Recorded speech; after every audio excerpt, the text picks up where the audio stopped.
ugbu a ka m dubatazie Primate George si Njoku maka ihe omume a haziri maka nkwalite mmụọ anyị na ịmatakwu Chineke anyị na-efe. Biko geenụ ya ntị.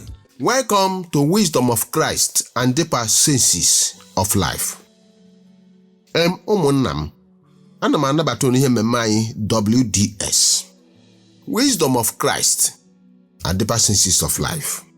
Ebe anyị nọkwa bụ Christ, Grace and Judgement, Part 4, The Bond That Determines One's End, Maturity and Divinity Series. Ya bụ ihe atọ a bụ ihe ga-ekpebi ebe ị ga-anọ: Christ, amara na ikpe. Ọ bụ ya ga-ekwubi ebe ị ga-anọ. Maturity and Divinity Series, ya bụ ntozu oke n'ime onye nwe anyị na ị ga-adị ka ọchọ Chineke si chọọ. Ezi onye nwe m na Chineke m, mee ka ihe mmemme a wetara ọtụtụ mkpụrụ obi mgbanwe nke ndụ, nnapụta na nzọpụta na ndụ ndị na-aṅa ntị n'aha Jizọs Kraịst onye nwe anyị. Amen. Nwanna m, Christ, Grace and Judgment, ya bụ Kraịst anyị, amara na ikpe. Ọ bụ ihe ga-ekpebi o ma ị ga-eketa ọkụ ala mmụọ ma ị ga-eketa ndị ebi ebi. Sịrị m otu ole, ngwa na-aṅa ntị. Ọ bụrụ na Kraịst adịghị, ọ bụrụ na enweghị ihe dịka Kraịst, mara na Chineke adịghị, matakwa na Grace adịghị, marakwa nke ọma na ikpe adịghị, n'ihi na onweghị ihe ga-adị ka ọkụ mmụọ na alaeze. Ṅaa ntị o. Ụfọdụ mmadụ kwere na Chineke ma ha ekweghị na Kraịst. Ụfọdụkwanụ kwere na Chineke ma ha ekweghị na Kraịst bụ Chineke, kama ha kwere na Kraịst bụ onye amụma nkịtị. Ụfọdụkwanụ kwere na Kraịst dịka onye nzọpụta ma ha ekweghị na Chineke zitere ya bụ onye nzọpụta ahụ. Bekee sị, it is really unfortunate. Ya bụ, ọ bụ ihe jọgburu onwe na njọ si kanya nkakwọ n'isi. Ngwa gụọ ihe dị n'akwụkwọ John 10:30, akwụkwọ John isi 10 amaokwu nke 30, na akwụkwọ John isi nke 14 amaokwu nke 9 ruo na 10, na akwụkwọ John isi nke 1 amaokwu nke 1 ruo na 10 sị na Kraịst a na-ekwu okwu bụkwanụ okwu ọnụ Chineke, the word of God. Esite na okwu Chineke a wee kee ihe niile ekere eke otu. Kwantio, esitere na okwu ọnụ Chineke a nke bụ Kraịst kee ihe niile ekere eke, nke gosi na ọ bụghị onye ekere eke. Onye mere ọtụtụ ndị otu Kraịst ji akpọ ya Chineke. Chineke na okwu ya bụ otu. Nụkwara ka a gwara gị na okwu Chineke bụ mmụọ. Mmụọ nyekwanụ mmụọ Chineke. Mmụọ Chineke na Chineke bụ otu. Ṅaa ntị o. Ọ bụrụ na enweghị Kraịst, enweghị okwu Chineke. Ọ bụrụ na enweghị okwu Chineke, enweghị Chineke. Ya bụ, ọ bụrụ na Kraịst adịrọ, okwu Chineke adịrọ. Ọ bụkwa na okwu Chineke adịrọ, Chineke adịrọ. Ṅakwa ntị. Christ is the wisdom of God, the power of God. Christ bụ amamihe nke Chineke na ike nke Chineke. Ma ọ bụrụzie na Kraịst anọghị, marazie na Chineke enweghị ike. Ike adịghị n'ebe Chineke nọ. Ọsọ, Chineke amamihe adịghị n'ebe Chineke nọ. Na-ewe ya nwayọ nwayọ. If there's no Christ, there's no creation. Ọ bụrụ na Kraịst adịghị, onweghị ihe a na-asị ihe okike ọbụla ekere eke n'ụwa. Ị nụrụ ya ugbu a, n'ihi na esite na Kraịst ka ihe niile ekere eke. Ọ bụrụ na Kraịst adịghị, agaghị enwe ụbọchị 7 n'ime izu ka ebịasịa na nke 7 kwụsị. Esi n'aka onye mee ya, Kraịst Jizọs. Enyi ọma ma ị na-aghọtakwa na ọbịbịa Kraịst adịla nso. Lee ihe na-eme n'Israel, lekwa ihe na-eme na mba ụwa. Ihe a gwara anyị ga-abụ anyị hụ ya, anyị ma na ọbịa Kraịst eruole. Ọ ya na-eme ugbu a. Ṅaa ntị. Ị ga-anọ ebe ị na-eme ka ị wee kpuchite bekee kpụrụ ya selfishness and sentiments. Kraịst abịakwudo onye ọbụla na mberede. Ṅakwa ntị. Eziokwu ga-eme ka enweta amara. Lee anya, ọ bụ na enweghị Kraịst, onwe ihe dịka okike. Okike bụ ụbọchị 7 n'ime izu. Ihe niile ekere eke bụ n'ime ụbọchị 7 n'izu. Ọ dịghị onye tiri Kraịst alụ, ọ dịghị onye tiri Chineke alụ si ya mee ụbọchị 7 n'izu. Ọ bụghị gị nwatara ya alụ, ọ bụ mụnwa. Ṅaa ntị. O mechaa ya, ọbịa na nke 7 kwụsị. Ọ sị na amamihe ya ka o mere ya. Ọ sịkwa na mgbe ya mere ya, na ya ewele ya ọ bụrụ ihe kwesịrị ekwesị zie ezi ọ dị perfect. Ewe na-asị asaa bụ perfection ya wụkwana Kraịst. Ya o jiri nọmba ya bụrụ nọmba Chineke. Ṅaa ntị, ọ dịghị onye mere ya otu ahụ ma ọ bụ Kraịst Jizọs. Enyi gwa onwe gị eziokwu n'ihe amara Chineke ka o wee chịa na ndụ m na gị. Ṅaa ntị, ihe eji ekwukwokwu maka akụkọ mmụọ lee anya n'akwụkwọ Ilu Solomon isi 3 amaokwu nke 19, Proverbs 3:19. Gụọ ya nụ. Ọ sị na amamihe Chineke na ike Chineke ka o ji kee ụwa bụ ụbọchị 7 n'izu. Lee anya n'akwụkwọ ndị Kọrịntị nke mbụ isi nke mbụ amaokwu nke 24, 1 Corinthians 1:24. Ọ sị na amamihe ahụ eji kee ụwa ọ bụ Kraịst. Ṅaa ntị o, ike anwa ya bụ ike ahụ eji kee ụwa na ọ bụ Kraịst. Ngwa ọ bụrụ na iwepụzie Kraịst n'ebe Chineke nọ, kwehụna na amamihe adịghịzi n'ebe Chineke nọ. Iwepụ Kraịst n'ebe Chineke nọ, ịhụna na Chineke awụra powerless God. Ịhụ na ihe eji gwa gị na Kraịst na Chineke bụ otu. Kọlọsị 1:15-17 ya akwụkwọ ndị Kọlọsị isi nke mbụ amaokwu nke 15 ruo na 17. Ọ sị nọ na Kraịst ka esitere kee ihe niile ekere eke, nke gosi na onye na-eke eke abụghị onye ekere eke. Ya bụ okwu ọnụ nke onye nwe anyị bụ mmụọ Chineke. Chineke eme okwu ya, mmụọ ya, okwu ya awụọ mmadụ. Otu o si mee aja awụọ mmadụ. Enyi ya eme mmụọ ya awụọ mmadụ, eyikwasị ya anụ arụ. Mmụọ Chineke ka a na-agba gị ha na mmụọ Chineke na Chineke bụ otu. Ya bịa n'ụwa nọrọ dị ka a na-enwekwa ọtụtụ mgbe anyị na-ezute ndị nsọ Chineke na oyi mmadụ n'ụwa. Anyị ga-ama na ndị si n'elu bịa.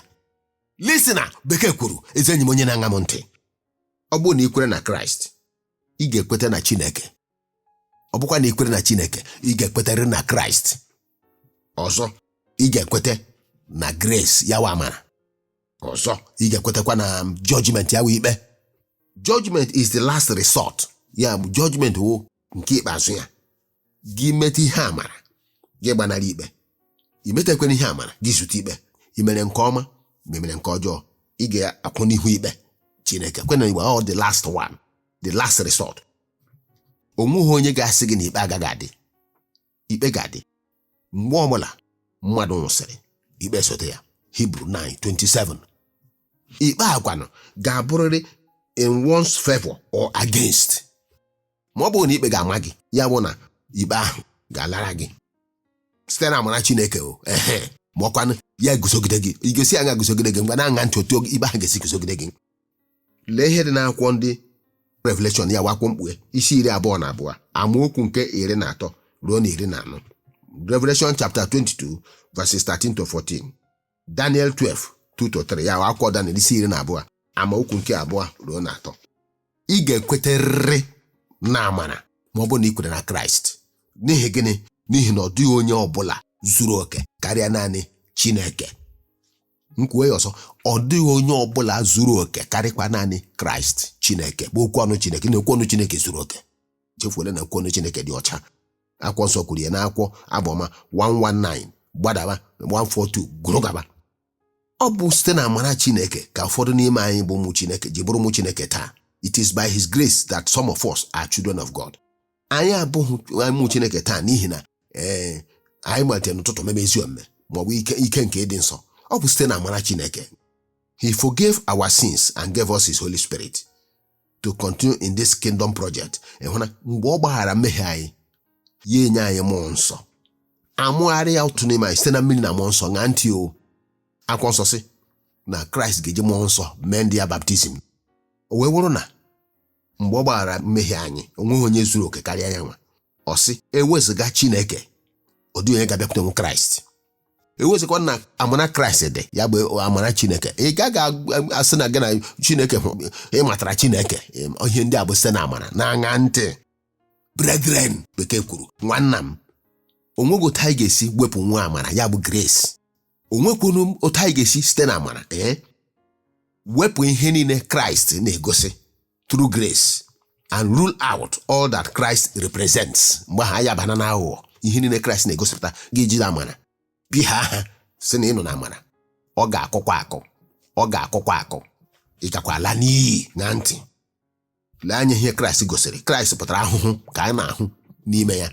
Ọ dịghị onye ọbụla nabatara Kraịst na-agbanarị ahụhụ nke Kraịst. esi aṅa ahụ nke Kraịst ṅaa ntị. O nwere ọtụtụ ihe mmadụ ga-ajụ n'ihi Kraịst Jizọs. Ọtụtụ ihe ụtọ nke ajọ omume mmadụ ga-ajụ na-atụ a na-arụ ụtọ ị ga-ajụ. Ọ bụ ahụhụ. Ọzọkwa, mgbe ụfọdụ anyị na-atakwa ahụhụ n'ihi okwu onye nwe anyị, n'ihi Kraịst Jizọs. Anyị na-anata nleda anya, anyị na-anata nkwutọ, anyị na-anata nkwulu, Pọl sị ya na-anatara ihe otiti. Ugboro ole ka a pịara ya mma, ugboro ole ka a gara ịgba ya ọkụ. Ṅaa ntị. Kraịst pụtara gịnị? Amara Chineke. Kraịst pụtara gịnị? Ezi omume nke Chineke. Kraịst pụtara gịnị? Ịdị nsọ. Kraịst pụtara gịnị? Ikpe na iwu nsọ nke Chineke. Gị wepụ iwu nsọ Chineke, ọ dịkwa Kraịst dị. Ọkwa na amara ya taa. Gị wepụ iwu nsọ Chineke, ọ dịkwa Kraịst dị. Ị ga-agwara ntị nna asị gị na ha nọ na amara. Ihe ọ sọtọrọ gị na-eme, ị na-ebi ndụ ajọ omume. Enyi, osikwe n'ebe Chineke nọ, osikwe n'ebe Kraịst nọ. Ahụkwara m Kraịst anya o. Kraịst gwakwara m okwu o. Ma ekwu okwu n'ihe Kraịst gwara m, ịma na m nwere anụ m na nsogbu. O sitekwe n'ebe Kraịst nọ, o sitekwe n'ebe Chineke nọ. Ṅaa ntị. Na ọtụtụ mmadụ chiri ikpuchite m ihe ha na-eme na-adịghị mma. Ha dị gị na anyị anọkwa n'okpuru iwu. Anyị anọkwa n'okpuru iwu. Ṅaa ntị. Ma iwu nsọ adịghị, Kraịst adịghị. Lee anya. Akwụkwọ nsọ sị na akwa agba ochie na akwa agba ọhụụ. Kraịst bụ onye nyere anyị iwu. Ị na-eti Mosis ghọtachakwa nke ọma. Jizọs Kraịst kwuru sị n'akwụkwọ Jọn isi nke 5 amaokwu nke 46, ọ sị, if you believed Moses, you will believe me, for he wrote about me. Ị nara Igbo a? Na ọ bụrụ na ị kwenyere na Moses, ọ na-agwa ndị Juu, na ọ bụrụ na ị kwenye onye kwere na Moses ga-ekwerịrị na Kraịst. Ṅaa ntị o. Na ọ bụrụ na ị kwenyere n'ihe Moses dere, ị ga-ekwerịrị na Kraịst, n'ihi na Moses dere ihe gbasara Kraịst. Lee ya n'akwụkwọ nsọ. Ị gụtụla ya? Ma ọ bụrụ na ị kwenyeghị n'ihe Moses dere, ị gaghị ekwenyewu na Kraịst. Ị gakwana ekwenyewu n'okwu ọnụ Chineke. Ihe m ji agwa gị sị na okwu ọnụ Chineke bụ Kraịst. Mana agba ochie mana agba ọhụụ. Ịhụnanya ugbu a, o siri ike gị ịjụ ihe niile Moses dere, kwere na Kraịst, na-eti New Testament, hapụga ịghọta ihe a na-akọwa. Ṅaa ntị. Anyị ga-akọwachi ihe gbasara New Testament na Old Testament. Ṅaa ntị. Mgbe na-asị gị n'akwụkwọ Aịzaya chapter 33 verse 22, ya akwazi isi 33 amaokwu nke 22. Ị gụọ na ya, ị deele ya. N'akwụkwọ James isi nke 4 amaokwu nke 12, ị gụọ na ya. Ṅaa ntị. Ọ sị na onye nyere anyị iwu bụ Kraịst Jizọs. Nọọ ya nyere anyị iwu. Bụrụ onye eze anyị, bụrụ eze anyị nke mgbe ebi ebi. Bụrụkwa onye nyere anyị iwu. Bụrụ onye nwe anyị. Is our Lord, our King, and our Judge. Ịhụ ihe ha ji agwa gị sị anyị gbapụ n'ikpe. Ohi ha ji sị ka mụ na gị gbapụ n'ikpe. Ọ naghị ekpe gị. Ṅaa ntị. Isaiah 33 verse 22, James 12:4 verse 12. We have only one lawgiver. Otu onye nyere anyị iwu sọsọ, ọ bụ ya bụ Kraịst Jizọs, ya bụ Chineke site na mgbe ochie, site na mgbe ebi gara aga. Ịhụ ihe kpatara ndị buru anyị ụzọ jiri kete ndị ebi ebi n'idebe okwu Chineke. Ịhụrụ ya ugbu a? N'anya. Ọsọ gị bụrụkwa the richest man, bụrụ onye bara ụba karịcha n'ụwa niile. Mana n'ihi Kraịst, a ga-enwere ebe ị ga-ata ahụhụ. Ọsọkwa gị mgbe ihe niile juru ụwa, n'ihi Kraịst, a ga-enwere ebe ị ga-ata ahụhụ. Ṅaa ntị o. Ọ bụghị ihe niile ị hụrụ ka ị ga-eri, ọ bụghị ihe niile ị hụrụ ka ị ga-eme, ọ bụghị ihe niile anya gị fụrụ maọbụ anya gị hụrụ ka ị ga-eme. Ha ncha bụ na o nwere ọtụtụ ihe ga-ajụ n'ihi Kraịst. Ọtụtụ ajọ omume ka ị ga-ajụ n'ihi Kraịst. Ọtụtụ ihe ụtọ na-ebute ịla n'iyi ka ị ga-ajụ n'ihi Kraịst. Ahụhụ nwere nke a na-ata n'aha Kraịst na ọchọ Kraịst. Sị m otu ele, lee n'akwụkwọ 1 Peter chapter 4 verses 18 to 19. Lee n'akwụkwọ Hebrew 12:14 to 16. Ya bụ gịnị? Mụ na gị ga-agbasorịrị adịma nsọ. Lee Matthew chapter 6 31 to 33. Akwụkwọ Matthew isi 6 amaokwu nke 31 ruo 33. Anyị ga-agbalị anya buru ụzọ chụọ alaeze Chineke na ezi omume. Ihe ndị ọzọ ga-esota. Onwe ihe mere ka ị ghara ịgbaso ya. Ka m gwakwa gị, lee anya ka m gwa gị. Gị na-agbaso ozi ọma, ị ga-abata nwa echi. Ozi ọma akụnụbasị. Lee anya, ihe na-enye akụnụba akwa gị. Iburu ụzọ chụọ alaeze Chineke na ezi omume, ibu ụzọ chọwa Chukwu.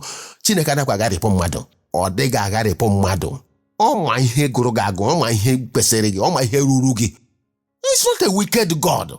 Ọ mmadụ dị wicked, ekwesịghị onye dị wicked. Lee anya, ọ ma ihe ruru gị, ma ihe dịrị gị, ma iburu ụzọ chụọ alaeze na ihe na-eso okwu bụ anyị jụrụ ibu ụzọ achụ alaeze Chineke na ezi omume. Ya bụ anyị jụrụ ime uche ya. Ihe mere nsogbu ji dị. Gaala ihe mega n'ụwa taa. Oke ọnwụ, nsogbu ụwa, mkpakasị ahụ. Listener, bekee kwuru. Ịhụ ihe mere bekee sị, do you see why it is necessary that Christians or children of God today should focus on the main issues than focusing on non-issues, frivolities? Ọ ka mma ka anyị lekwasị anya ihe ndị bara uru karịa ihe na-enweghị isi n'ọdụ. Anyị na-ekpe n'ikpe na-enweghị isi n'ọdụ, si ebe ahụ tie onwe anyị na nsogbu. Ebe asa anyị ekpekwala ikpe, anyị na-ekpe ihe na-enweghị isi n'ọdụ. Hapụ ihe ndị bara uru. Ilu Igbo ọ sị, ike ọrụ gwụ nwata, ike ọ ga-aka ya mma. Ọ pụta ka ọ dị ike ọrụ gwụ mmadụ, ifosie ya na ọgụ a na-alụ a na-eme otu a ka ọ dị taa na ndị otu Kraịst. Ike ezi omume gwụrụ ọtụtụ ụmụ Chineke taa. Ebe anyị laziri na-awụ judgment, ya bụ ikpe, ka e wee sị ka i wee condemn onye a, ka i wee mee onye a ikpe. Mụ na gị na obikwe ndị n'ime ajọ omume, mana anyị ga-ahapụ ajọ omume nke anyị ahụ na-etu onye ị ga-ekpegwo onye ọbụla na chọọchị ke ya. Ya elele anya n'elu, ya ekwugide ndị denomination nke a, ya ele anya na-ekwu ya hapụ okwu bara uru. Ṅaa ntị, chetakwa na asị ọbụla ịsịrị ga-anapụ gị ndụ ebi ebi. Onye mere ndị ụkọchukwu ụfọdụ ma ndị priest ụfọdụ ji jụ isi asị maka gịnịkwa ka e wee nweta amara nụ. Maka na eziokwu na amara na anyị ọ ga-emere gị amara ma ikwu eziokwu ndụ karịa jiri n'ihi ụka, jiri n'ihi denomination, ezigbote ife arụsị. Ọbụkwa na-amali elu akọtọ akaja chọọchị niile evil. Ka ị ga-amụrụ nke ahụ bụ tantan. Lee anya ihe akwụkwọ nsọ kwuru, karịa ma anyị ga-eleba anya n'ihe bara uru. We resort to gossip, evil speaking of one another, envy, malice, bitter jealousy that leads to unfair criticism and judgment. Ịhụrụ ya? Those evil affects grace negatively and makes it ineffective and inaccessible. Ịhụrụ ihe ndị anyị na-ebi n'ime ya taa akpọrọ mgbe ụfọdụ asịrị na-arị ibe ya elu. Onye ọbụla na-ekwu ihe masịrị ya, onye ọbụla na-ekwu okwu ọjọọ megide ibe ya, onye ọbụla na-ekwu n'ụka, bitter jealousy ya wee ajụ ekworo na ihe ndị a. Ọ na-eduba na nkọtọ na-adabaghị adaba, na-ewetakwa n'ikpe na-ezighị ezi. Ha ncha na-eduba na amara ịgbanahụ mmadụ. Gị chọọ ka grace rụọra gị ọrụ, lekwe kaba ahụ na ị na-ekwu eziokwu, kabakwa na gbanarị ikwu ihe na-amaghị isi na ọ dị ya. Ọ ga-eme ka grace gharịpụ onye ahụ, maka grace na eziokwu ya. Ọkwa gị mana ọkwụnụ na sị Kraịst wetara eziokwu weta amara. Kraịst wetara amara weta eziokwu. Ya ka njekọwara na gị sị, ọ dịghị onye ọzọ nyere anyị iwu karịa Kraịst Jizọs. Isaiah 33:22 nke ọnụnụ ya nọ James 4:12. Otu onye dam bụ onye nyere anyị iwu nsọ. Ị na-emekwa ihe gụrụ gị agụ. Ihe mere ji akọwara gị ihe Pọl na-akọwa mgbe ọ sị na iwu adịghị. Nkọwa ya ọtụtụ mmadụ na-aghọta ya. Ṅaa ntị ihe mere n'elu obe. Ndị ohi mmadụ abụọ nọ n'elu obe o. Ka nọ n'aka ekpe Kraịst, ka nọ n'aka anyị Kraịst. Nke ọzọ na-ekwu aka otu ugbo ọfụtụrụ mmadụ ga-anọ n'ime mmehie, ga-anọ n'ime akwamiko, nọ n'ime izu ohi, nọ n'ime 419, nọ n'ime ajọ ihe dị iche iche. Gị nwekwa ọnụ akọcha ndị ọzọ na ha jụọ onwe gị ajụjụ n'elu ebe ahụ. Nke ọzọ agba nkịtị. Ha abụọkwa ndị ohi o. Nke ọzọ agba nkịtị ka ọ gbazira nkịtị, emechaa ya egecha ka ha na-ekwutọ bịa sị ya ekwuzi n'ihe ị na-ekwu. Ọkwe ma na anyị abụọ bụ ndị mmehie, anyị bụ ndị ajọ omume, na-ebi ndụ na njọ, na-eme ihe asịsa eme na-eme. Ọkwe ma ọ sị ya mana onye agba ị na-ekwekwu ya onweghị ihe o mere, ọ bụ onye dị ọcha. Ya sị onye nwe chetakwa m na alaeze gị. Ọkwe nụrụ ka Kraịst nọ ebe a sị ya taa ka m na-agaba na paradise. Ebe ọ bụ na Kraịst wetara grace, wetara amara. Gịnị mere Kraịst asị ewetara m amara weta eziokwu? Ugbu a gị nwakwa na onwe gị na-ekwutọ m akọtọ m ekwu ke na-awụ ya ngwa bịama mụ na gị ga na paradise. Gịnị mekwu otu ahụ? Ezi onye na-ege m ntị, gịnị mekwu otu ahụ? Ọkwa ịhụrụ ugbu a na okwu ụgha na-egbochi amara. Ịhụ na mere ọtụtụ ndị ụkọchukwu ji anaghị ekwasị asị. Gị jụọ ha ekwu eziokwu garịsịba asị n'ihi ụka ma ọ n'ihi denomination. Ịhụra igba gịnị mere ebe Kraịst bụ grace n'isi, nyere ya na obi, nyere ya n'anya, nyere ya na gburugburu? Gịnị mere ekwere onye nke ahụ amara? Ọ ka iwehụta m na-akọwara gị na ihe ndị a, ikpe gbagara agbagọ na ikpe na-ezighị ezi anyị na-ekpeta ebe anyị na-ekwo ekworo na-adọ ndọrọ ụka, na-eme ka ọtụtụ mmadụ laa n'iyi. Lee na akwụkwọ Luke 23:39-43. Akwụkwọ Luke isi 23 amaokwu nke 39 ruo na 43. Akwụkwọ James isi 4 amaokwu nke 11 ruo na 12. Akwụkwọ James isi 5 amaokwu nke 9 ruo na 10. James 4:11-12. James 5:9-10. Ịhụrụ ya? If you believe in Christ and grace, be mindful of the above.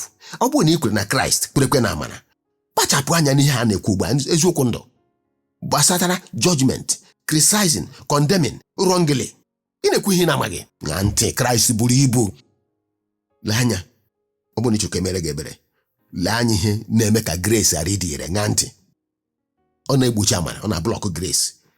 N'ihi na ị gara bụrụ oche ikpe. Kwenụ mgbe gwara gị na nọ Kraịst bụ onye ikpe anyị. Ịhụ na nke anyị ga-abụrụ oche ikpe imehiela. Na onye nwe ikpe bụ Kraịst Jizọs gị ga-abụrụ oche ikpe. Kwuonụ nke ịma. Nyekwa ntị. Ọtụtụ oge ihe ịgụka n'akwụkwọ nsọ na ihe kwotu ga-abụ okwu otu. Na onye gara bụrụ oche ikpe Kraịst bụkwa mmehie ka ọ bụ n'anya Chineke.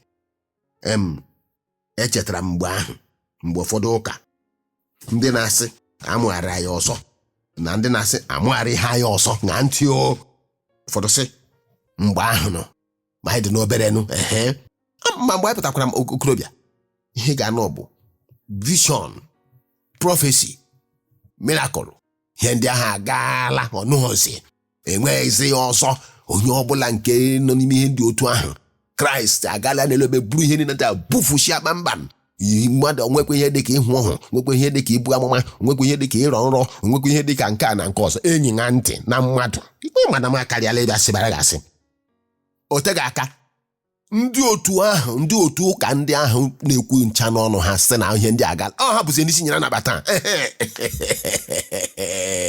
Mgbe ahụ nwere ụdị abụ anyị na-abụ mgbe ahụ. Abụ anyị na-abụ mgbe ahụ bụ anyị na-aga, anyị na-ala, ụwa na-akọcha ndị amụma. Oge ga-eru mgbe ọ ga-eru, ụwa ga-achọwa ndị amụma. Anyị na-aga, anyị na-ala, ụwa na-akọcha ndị amụma. Oge ga-eru mgbe ọ ga-eru, ụwa ga-achọwa ndị amụma. Ọkụ ihe o meziri emezu mgbe ahụ. A na-asị gị onwe ihe dịka mma, onwe ihe dịka prọfesi, onwe ihe dịka ọhụ. Taa otu ndị ahụ ọha taa bụ amụma ha n'isi, bụrụ ọhụ n'isi, bụrụ nrọ n'isi. Kedu otu ị ga-esi nọrọ gị na-ekwu ihe na-ama gị? Ana m akpọ ya ndị na-eme oke mkpọtụ. Noisiest set of believers, noisiest set of Christians, noisiest set of worshippers. Ka anyị kpọkana ya ụta, anyị nwere n'etiti onwe anyị bụ ndị nke Chineke na noisiest preachers, ya bụ a na-eme mkpọtụ. Gị nyoba anya nwe ihe ga-ahụ. Ịhụ na lee ihe dị n'akwụkwọ Matthew 7:1-2. Ga-ekpekwela ikpe, ọ bụ ihe igosi mweda n'ala ka e weghara ikpe gị ikpe. Romans 4:10-15. Anyị niile ga-anọ n'oche ikpe Chineke na-aza anyị mere ihe kọrọ ime gị ya. Kraịst nwe ikpe. Ngwa ngwala gị otu onye ọgwụ na hari ahụ otu kwene ka anyị ma ya nke ọma mere ka aghọta na Bishop Regalia bụ tradition of men. Akwanụ maka gị mgbe niile emechazie ma ruo mgbe e mere ụfọdụ bishọp ha ala na tradition of men buru cross buru olomgbo na mmadụ ha buruzie n'isi nyara n'aba mgbozi ogbugbo cross karịa wure isi mmadụ nyara. Mana ọ bụ ihe atụ etiri tie kpọ. Mana ọ bụ na onye o mechiri ụwa ya ọnụ, bekee sị fesie eke gị kwuo ihe ịhụ na akwụkwọ nsọ kwuru. Ọ ihe mere eji sị gị ebe i kwere na amara, hapụ ka amara rụọ ọrụ. Asị m Chineke show mercy, gosi ihe obi ebere, n'ihi na ha amaghị ihe ha na-eme. Ọtụtụ n'ime those of you who hear matters and jump into conclusion without proper investigation. Enwekwa na ọkụ mmụọ chiri onye ahụ gị nụghala ihe, ị gaghị ajụ ajụ. Ihe mere ndị journalist, ndị nta akụkọ na-eji ha anụ ha ebu ụzọ jụọ ebe a jụọ ebe a. Ndị nta akụkọ ihe ha mego ọ bụkwa ndị nke na-achọ ịta akara ego akara, ọ bụkwa dịka ha. Ihe mere na eji akpachapụ anya. Ọ bụ ya mere, do you know that it is the detrimental to your race to eternity? Christ God does not respect injustice and lies. Hence his stern warning against those who lives in them. Chineke a na-ala ikpe gbagara agbagọ, ọ na-ala ikpe n'ikpe ụgha, ọ na-ala ikpe n'okwu ụgha. Ị nweghị ike iji ya nata ya, ị nweghị ike iji aha ya sịbị asị ya ekpere ebe iji aha m asị gị asị ebe iji ịkpọga m aha were aha m na-eprichi asị. Ọ gaghị agwa gị na ikwuru eziokwu, ọ ga-amakwa na asị ka ị na-asị. Mana ọhụ eme gị ịghọta gị kwechiri ya egosi gị na ị na-asị asị. Ka m kọrọ ọnụ gị ugbu a. Lee n'akwụkwọ Mkpughe Revelation 21:8-9 and 27. Lee ihe o kwuru gị n'ebe a. Ọ sị ihe ndị a akwa ịhụ na ndị na-asị iwu adị ṅaa ntị. Ọ sị ihe ndị ha niile hụrụ na 10 Commandments. Lee ebe a, ndị na-ebi ndụ n'ime ịla n'iyi, n'ime ohi na ama, n'ime akwam Jizọs Kraịst, ọ bụrụ kwana ya kpadị ya nke kwesịrị ekwesị. Ma ọ bụrụ kwana na gị sị ugbu azi ọkwụ na ihe na-eme kwa ụbọchị ya were akwaliko nke na-agba ara n'ihe arụ, ihe arụzi ya na-eme ihe arụ asị gị onwe ihe o mere. Gwana hụnụta onye ọbụla si gbụrụ ụtagharị na mere mgbe ọkwa ụmụ nwoke na ọmụkwe ụmụ nwoke lọta, nwoke si obodo ebe ọbụla ọ nọ lọta ya bịa na nịka bịa na shọt yiri singlet agbagharị. Taa gịnị na-eme? Olezi ndị yi shọt na singlet bụ agbagharị n'ọma ahịa n'ebe a na-azụ ahịa. Otu ugbo a ga-ebata na ụwa taa, mgbe mbụ traụza na-eso okwu ugbu a ọzọwụzi nika ndị na-ekwu okwu traụza enweghị ọrụ ikwu okwu traụza ihe na-esezi okwu bụ nika onye nwesịrị ọnụ ikwu okwu ọkwara asọbụghị n'elu ahụ ka Chineke na-ele n'ime mkpụrụ obi ngwanụnụ anyị gbachanụ n'ụtọ n'ụlọ ụka onye ọbụla sosi efe ya ọ dịghị onye ga-ekweta ya. You don't say what you cannot practicalize. Ị ga-ekwu ihe na ga-emenwu ọ bụ na obi ka amaghị gị ikpe ị nwere nkwu okwu ọgụ na ị gara azụ ihe mmadụ buo ngwongwo mmadụ obi amaghị gị ikpe. Abomination of desolation ekwuru okwu maka ịgba ụbọchị ikpeazụ ngakwa ntị. Revelation 22:15 ọ sị gịnị mgbe ijiri okwu ga mere ụzọ nke doctrine saa anya mmiri maka oge na-agwụ mgbe ijiri okwu ga mere ụzọ nke doctrine ị nweghị olileanya ọzọ. Jeremiah 7:7-11 lekwe ya ebe ahụ ihu na okwu Chineke bụ otu na ụfọdụ sịrị anyị nọ na amara n'ize n'ime amara ha eme ihe gụrụ ha gụsara ha na anọ na amara. Ọ bụghị ihe Kraịst kwuru. Hapụ gị kọwara mmadụ ihe ọ ga-emeketa ndụ ebi ebi. Ọsọsọ chọọchị anyị na-akụ mmadụ aka ntị anyị na-akụ mmadụ aka ntị chọọchị anyị ndị na-akụ aka ndị a na-akụ aka ihe na-enweghị isi n'ọdụ na ntị. When you believe Christ you must believe grace and judgment. Without God's judgment there's no heaven and there's no hellfire. Ikwere na Kraịst ị ga-ekweta na amara kwerekwe na ikpe dị. Ọ bụrụ na ikpe adịghị onwe ihe dị ka eluigwe na ọkụ mmụọ ọ gaghị gbakwara uru mmadụ ibi ndụ ezi omenala dị nsọ na ibi ndụ nkwụwa aka ọtọ. Ọbụla dị ndị omenala ha sị gị kwụba aka ọtọ na-enye ndụ. N'ihi nke a ka m na-asị gị make good use of grace and not abusing and condemning others unfairly. Colossians 3:24-25 akwụkwọ ndị Kọlọsi isi 3 amaokwu nke 24 na ruo na amaokwu nke 25. Titus 2:11-15 lekwa ihe ji wepụtara grace ọkwa ka anyị wee gbanarị ajọ omume. 1 Corinthians 3:28-30 ọsị gịnị ọ sị ma ndị ebere ugwu ma ndị a na-ebeghị ugwu Chineke bụ Chineke ndị a na-ebeghị ugwu bụrụkwa ka ndị ebere ugwu. Ọ sị gị anyị ga-eji n'ihi na ga-eweresi okwukwe anyị skwuo si na iwu adịghị. Ọ sị Chineke ekwekwala. Ị na-agụtakwa ebe ahụ Hebrew 10:26-27 ị nụrụ ebe a gị kpachara anya emehie gị kpachara anya hinye aka n'anya emehie sị na ịnụ na amara. Ile ihe o kwuru Hebrew 10:26-27 ọ sị nsogbu ụnọ 28-30 asị gịnị na-azọ Kraịst ọkwụ n'isi na-eme mmụọ nke amara ihere n'ime mmehie nwaanyị gị sị na ịnụ na amara gbụrụ ụtọ gị sị na ịnụ na amara ezu ohi gị sị na ịnụ na amara 419 na-agara gị ozi gị sị na ịnụ na amara ebi ndụ ruru unyi napụ nwaanyị ibe gị di ya sị na ịnụ na amara napụ nwoke ibe gị nwunye ya sị na ịnụ na amara ha bụkọrọ ngwongwo mmadụ ibe gị nara ya ego sị na ịnụ na amara amara gịnị ya wee okwu site n'ebe ekwensu nọ. Kwensu ahịhịa ndị ga-ekwusa chegharịa hie ha ọnụ ya were aka ọrụ Setan. Ọbịa Kraịst erure nso na ntị a gwara gị sị eziokwu na-enye amara. Ịhụ na nwoke a wụ pastọ eziokwu ndị ka na-agwa gị ha pastọ ka ọ bụ na chọọchị ebe ọ na-ekpe. Ha mụrụ nwa ahụ agbọbịa mara mma mana ma ihe ọdụdọ ma ịba mamịrị ya bedwetin ihe bekee na-agbụ ya na-eme nwa onwe bụ ọdị ebere na-ekpebiri nwa ahụ n'ụwa ya jụte na-ajụ na ntị nwunye pastọ na chọọchị ọzọ na-egekwe n'okwuchukwu ọdị okwuchukwu m na-ekwu gekata ya gwa ma dị esi ya na ya chọrọ ịga ebe a nwoke anọ na ya chọrọ ịga ebe ahụ. Di ya sị ya n'eziokwu abụ m pastọ bụrụkwa di na-alụ gị pụta agaghị m egbochi gị n'ihi na ama m na nwoke ahụ ji okwu ndụ ebi ebi gaghị m egbochi gị mara ịmakwa m pastọ ịmara m pastọ na ntị nwoke a egbochighị nwunye ya abịawa WDS na ntị na mmadụ ka m na-akọrọ gị ihe mere n'ụwa.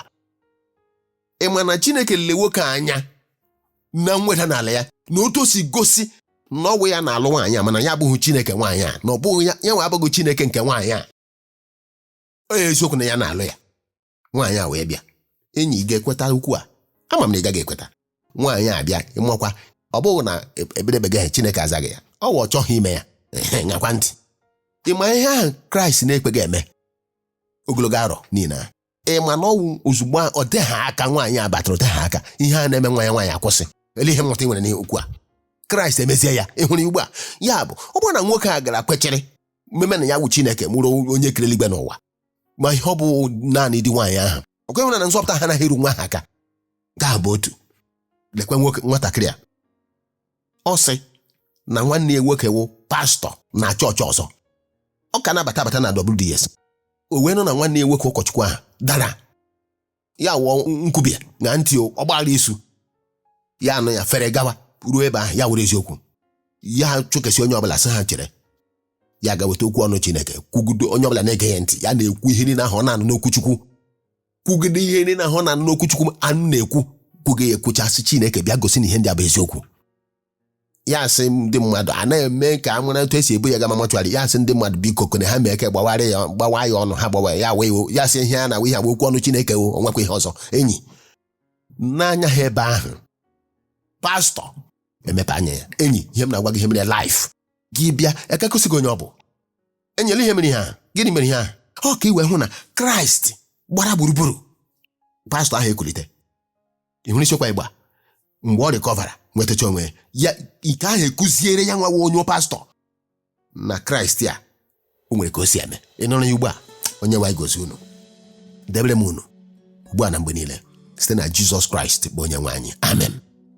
Ka ị kpọọ maka ịchọsị ihe ndị dị gị mba 081 550 38909 0706 456 5615 0703 076 4482 0803 5005 882 0703 025 7755 070 30 25 77 55. Onye nwaanyị gozie unu ka unu ga na-aṅa ntị na WDS.